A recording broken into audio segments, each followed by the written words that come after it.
吉岡が口を挟んだ。他人に暴力を振るって、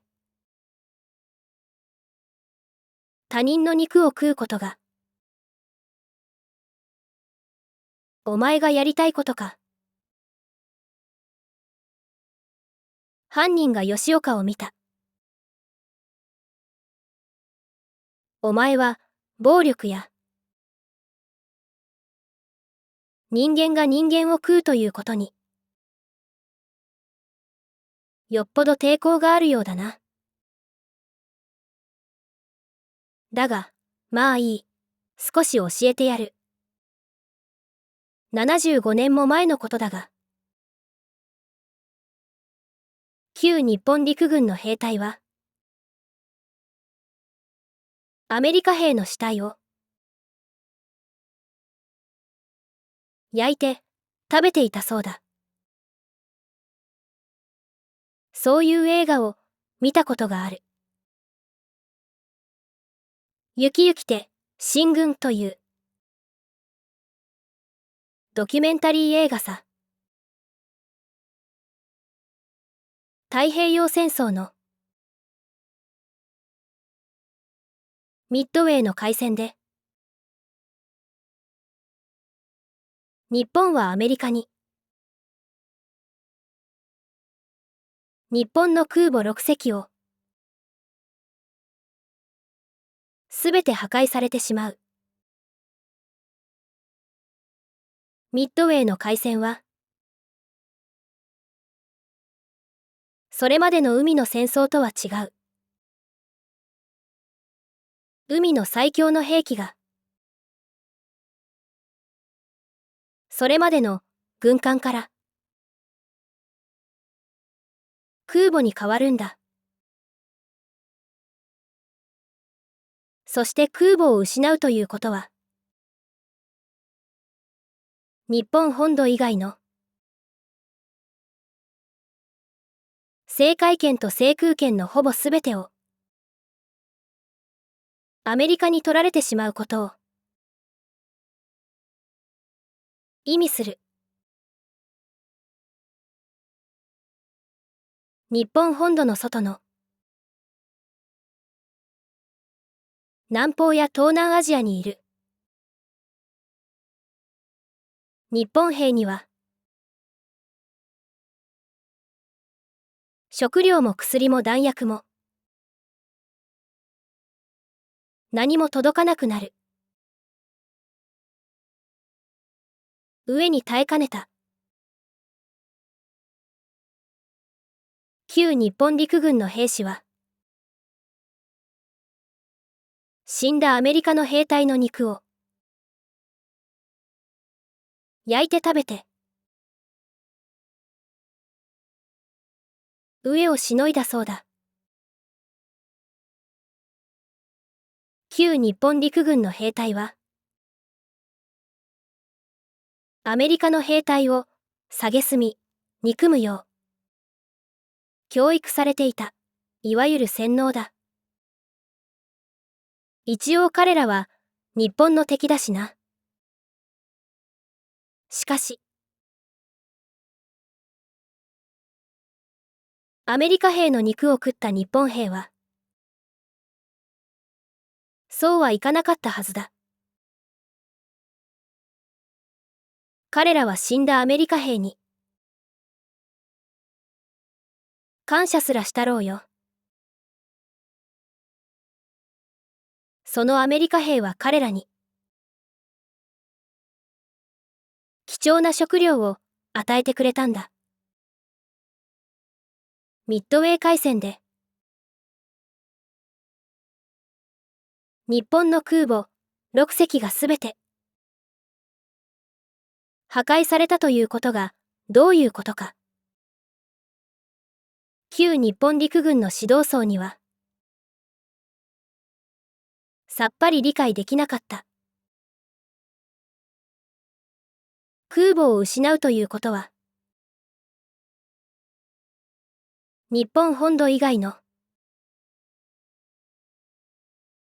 制空権と制海権はすべてアメリカに奪われたということを意味する。南方や東南アジアに展開していた旧日本陸軍の兵隊に物資を輸送することがほとんどできなくなる。もちろん援軍も送れない。つまり日本本土の外にいる兵隊はアメリカに対して全く勝ち目がなくなる。つまり太平洋戦争での日本の負けはこの時に決まったわけだ。だが旧日本陸軍の指導層にはそれを理解できなかった。なぜかわからないが旧日本陸軍の指導層にはそういうバカばかりが揃っていた。太平洋戦争では大勢の日本陸軍の兵隊が死んだ。だが戦闘で死んだのはごくわずかだ。ほとんどの兵隊は飢えや病気で死んでいった。能なしの上官の命令に従わされればそうなってしまう。どんなに立派な肩書きを持っていようが能なしの言うことには従うべきじゃない。つまり太平洋戦争当時の多くの兵隊、そして日本の庶民にとって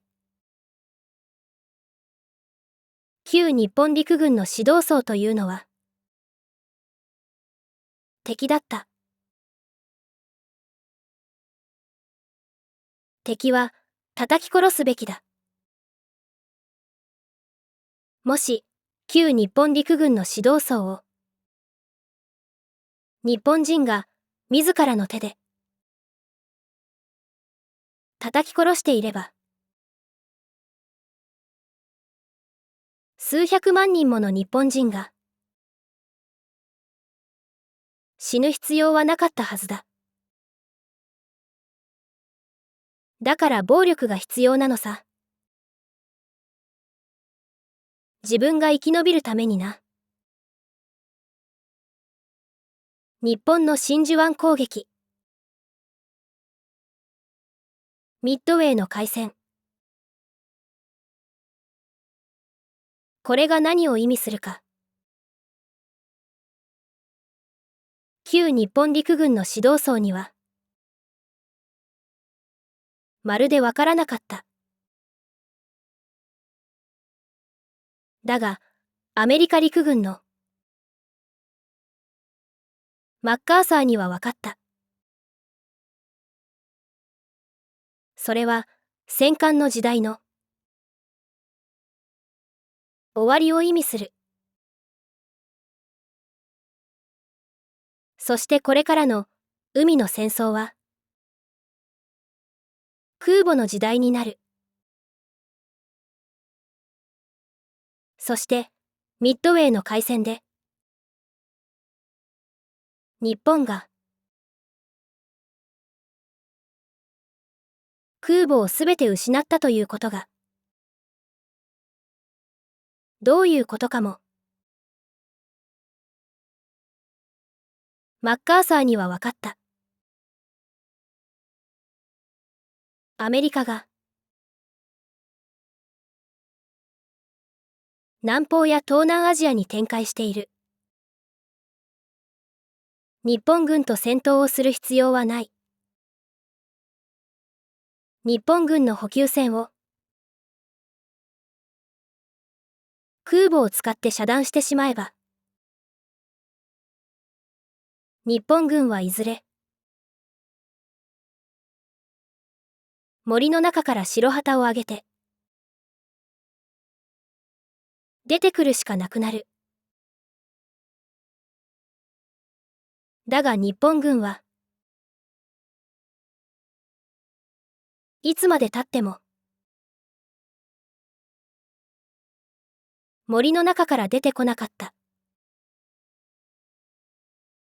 心配になったマッカーサーは森の中で日本軍がどうなっているのか様子を見に行った。するとそこでは大勢の日本兵が飢えや病気で死んでいた。捕虜になるくらいなら死ねという日本陸軍指導層の命令があったんだ。それを見たマッカーサーがどう思ったのかは俺にはわからない。田原が言った。マッカーサーは悔しがったさ。死ななくていいものが死んでしまったら悔しがる。田原は雑誌記者の川上から聞いた。GHQ の司令官になったマッカーサーが日本の民主主義のために戦った話を思い出していた。再生リスト38に続きます。